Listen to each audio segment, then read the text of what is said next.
And మీ దృష్టిలో అసలు helping nature, అసలు మీకు నేచరు, జాలి అలాంటివి ఉన్నాయా మీకు? Helping nature, I don't like the word helping nature అనే వర్డ్, నాకు దానికే ఇష్టం ఉండదు.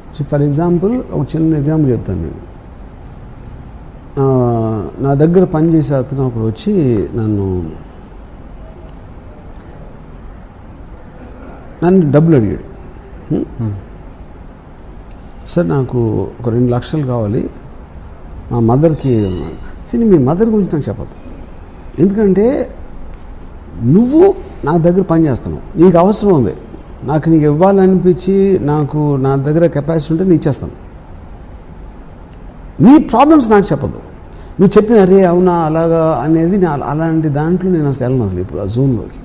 సిమిలర్గా నాకు ఎప్పుడన్నా జ్వరం వస్తే అసలు ఎవరిని ఇంటికి రాను ఉన్నాను. నన్ను వచ్చి నువ్వు కొంచెం ఏదో మందు తాగించి అట్లా అదే మెడిసిన్ వేయించి అట్లాంటివి నాకు చిరాకు. You know, so anything which is of A genre of something which suppose to make me feel bad, అది నేను అవాయిడ్ చేస్తున్నాను. ఓకే, అప్పుడు కానీ ఆ 2 లక్షలు ఇచ్చాను నేను. వాళ్ళ మదర్ గురించి చెప్పినా చెప్పకపోయినా తనంటే నాకు ఇష్టం, తను అవసరం అవ్వకపోతే అడగడం నాకు తెలుసు. యూనో, కానీ ఇలా చెప్పినప్పుడు ఇదొక్కటే గుర్తుంచుకుంటారు, ఇలా అన్నాడు అని. సో అప్పుడు హెల్ప్ అనేది నేను ఇందాక ఒకసారి చెప్పాను, నేను అసలు మనీ ఎప్పుడు నేను డీల్ చేయను ఎప్పుడు అసలు మనీతోటి. నాకు చెక్కి డ్రాఫ్ట్కి నాకు డిఫరెన్స్ తెలియదు. అకౌంట్లో డబ్బులు ఉన్నాయా లేవా నాకు తెలియదు. అగ్రిమెంట్లు ఏది ఉంటే అది పైన I just live by that, like that. You know, మీరు కరెన్సీ చూసి చాలా రోజులు అయిందండి. That's true. ఓకే, నేను అసలు క్యాష్ అనేది చేత్తో పట్టుకుని నాకు గుర్తులేదు అసలు. ఐ కాంట్ రిమెంబర్ ఇయర్స్ అయిపోయింది. మరి ఈ ప్రాసెస్లో మిమ్మల్ని మోసం చేసే మనుషులు ఉండొచ్చు, ఉన్నారు. ఓకే, కానీ that's a decision I took. ఎందుకంటే దాన్ని ఇప్పుడు ప్రతి బ్రహ్మదేవుడో లేకపోతే నేచరో లేకపోతే వాట్ ఎవర్ కన్స్ట్రక్ట్స్ యూ, మీకు లిమిటేషన్స్ ఉంటుంది. మీరు ఎగరలేరు, కేవలం నడవగలుగుతారు. ఒకరికి ఒక సింగింగ్ టాలెంట్ ఉంటుంది, ఇంకోటికి ఉండదు. ఇంకోటికి ఏదో ఉంటుంది, ఇంకోటి ఏదో ఉండదు. అలాగే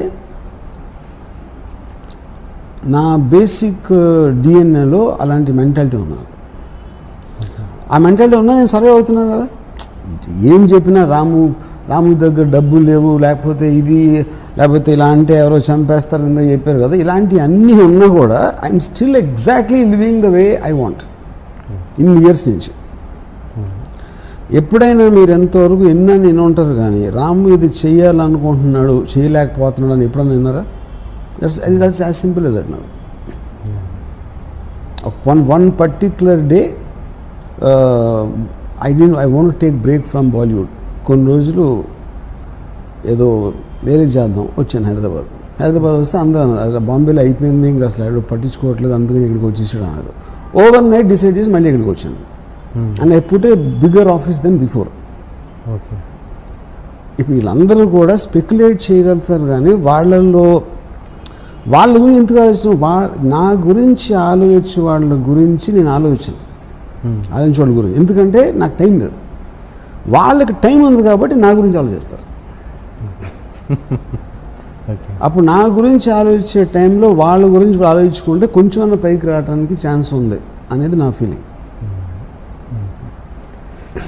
మీ బ్యాంక్ బ్యాలెన్స్ ఆస్తి ఎంత ఉండొచ్చు చెప్తే దొంగలు ట్యాక్స్ వాళ్ళు ఎత్తుకుపోతారు కాబట్టి చెప్పను. సో మొత్తానికి మీకు ఆస్తి బాగానే ఉందని ఒప్పుకున్నారా? కనీసం ఉందని ఒప్పుకుంటారా? చెప్పను, సీక్రెట్. ఓకే, మీ తదనంతరం మీ ఆస్తి ఎవరికి అంటే నాకు అంటే మీరు ఇందాక చెప్పారు కదా చివరి అది ఏమైనా తెలిస్తే మాత్రం మొత్తానికి ఖర్చు పెడతాను నేను, ఎవరికి ఇవ్వకుండా. ఎవరికి కరెక్టే. ఏం చేస్తారు ఎవరికి? తాగలాడతాం.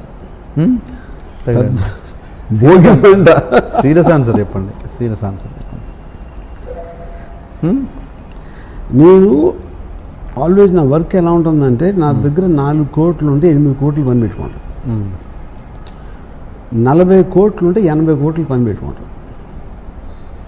So I'll always, my work will be more than demanding than what is I have. So because of that నా దగ్గర డబ్బులు ఎప్పుడు ఉండవు. సో 80 కోట్ల తర్వాత నేను మళ్ళీ 120 కోట్లు నేను తేగలుగుతాను. ఎందుకు? వర్క్ కొన్న ఎఫెక్ట్ బట్టి. ఓకే.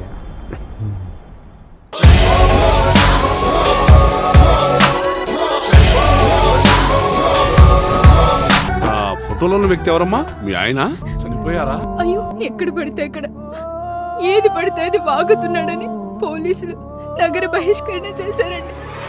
మొదటి భార్యని చేసుకున్నాక పిల్లలు పుట్టలేదని రెండో పెళ్లి చేసుకున్నారు.